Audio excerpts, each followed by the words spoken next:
So the Archbishop of Canterbury, Justin Welby, has made a stinging intervention in the migration debate.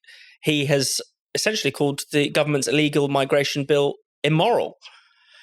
Tom, you've written about this. I mean, what have you made of the Archbishop's comments? Well, they weren't unexpected. Yeah, he has form, I guess. He has form on this. I mean, he hosted a debate at the end of last year on asylum policy where he similarly called it cruel, I think. He came out when the Rwanda scheme was first mooted, as back when Priti Patel was Home Secretary. He went as far as to call that particular scheme ungodly. So channeling the fury of the Almighty himself against Tory migration policy in that particular instance. So he's been doing this for a long time. He's also got involved in various other political issues in recent years. I don't know if anyone else remembers when he suggested that politicians who ignore climate change were like people looking the other way in Nazi Germany, which he had to apologise for. So his tendency to kind of dispense high status opinions at will has been there for some time. But this is, of course, particularly galling, not least because this wasn't just a statement, this wasn't just comments made in an interview, but it was in the House of Lords during the second reading of the illegal migration bill, and during which he not only condemned it, but he pledged himself to actually amend this legislation when it gets to committee stage. So it's just another reminder of what a ridiculous setup the House of Lords is. The fact that you have him and the rest of the Lords spiritual, the kind of quota of Church of England bishops who are allowed to sit there.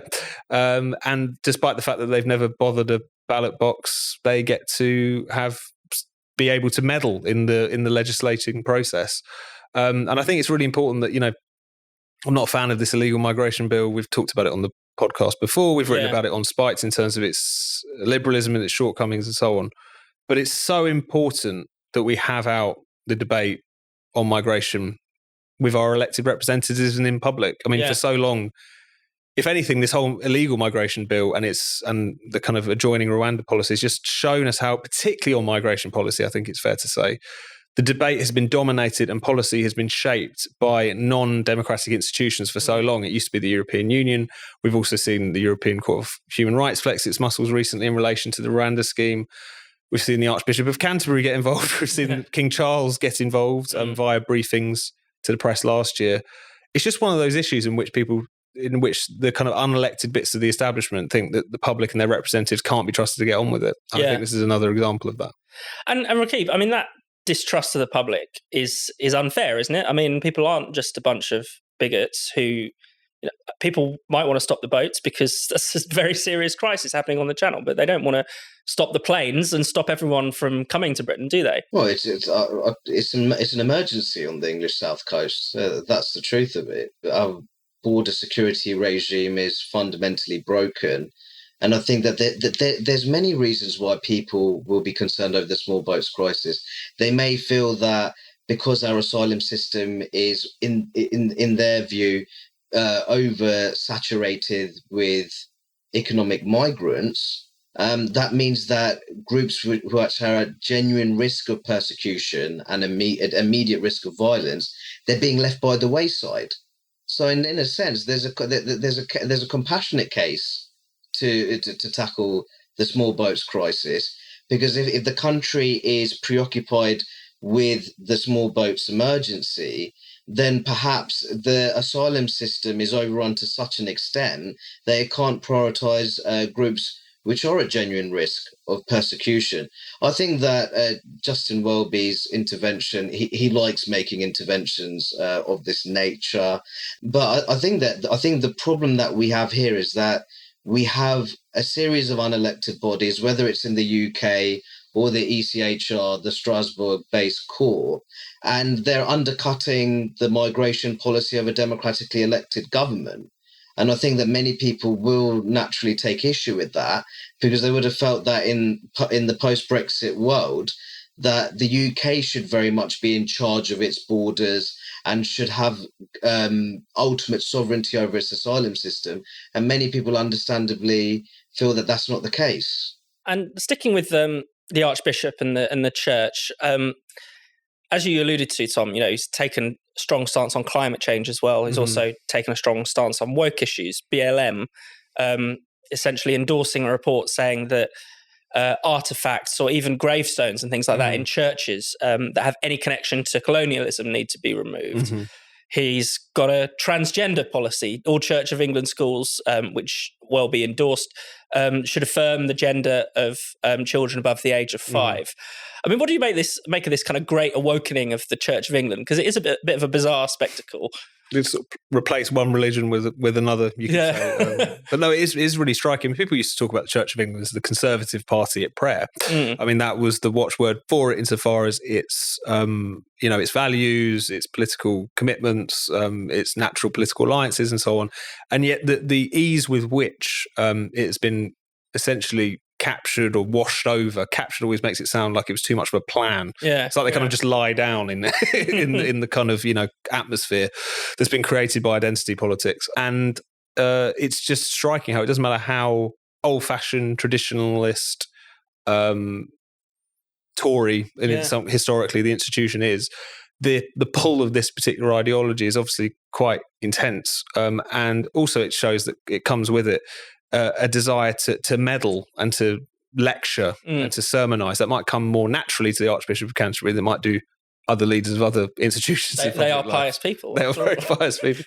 But it is a fascinating example of how the sort of new woke religion has such a pull for various figures, even leaders of the established church in this country. I'm amazed at how well they managed to fuse the two. So you had the previous Archbishop of Canterbury, Rowan Williams, saying that the process of transitioning is a sacred journey to becoming whole.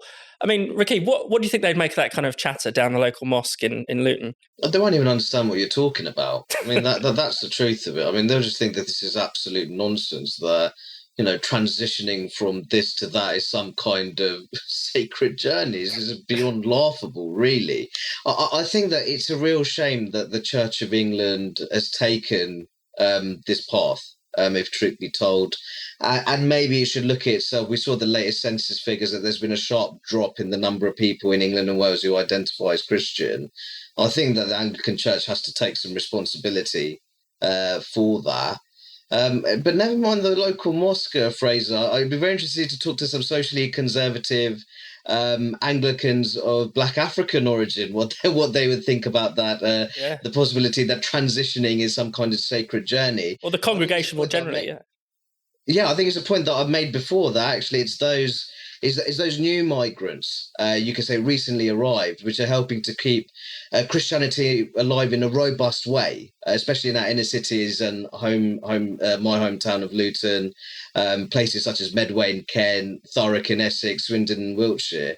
So I think the country could do with the Church of England that talks more about family values. The reality that I think many of the problems that I do think we see in society are down to, or at least family breakdown is in some way responsible for many of those social ills. But instead, they've decided to take this this path of radical cultural liberalism, in my view, a desperate bid to appear fashionable and relevant. And I think that's a crying shame. And Tom, finally, I mean, obviously, Welby is being cheered on by the liberal elites for this, for slapping down our evil government. But I mean, do you think they'd want him to intervene on questions of abortion, of gay marriage, or is this a sort of fair weather alliance? I think it's a fair weather alliance, but it's a useful one as far as it really demonstrates just how outrageous the sort of setup is when you've got the Archbishop of Canterbury trying to make his presence felt in politics and that being cheered on. It makes you realise just how ridiculous this particular situation is. And as I say, the ongoing existence of the House of Lords, the idea that if you're a bishop, one of those handful of hereditaries left, or just some party flunky who hung around long enough around the Labour Party, that suddenly you should be elevated above the heads of all of the ordinary citizens as far as being able to take this role in scrutinising, but often when they really take against it, blocking legislation.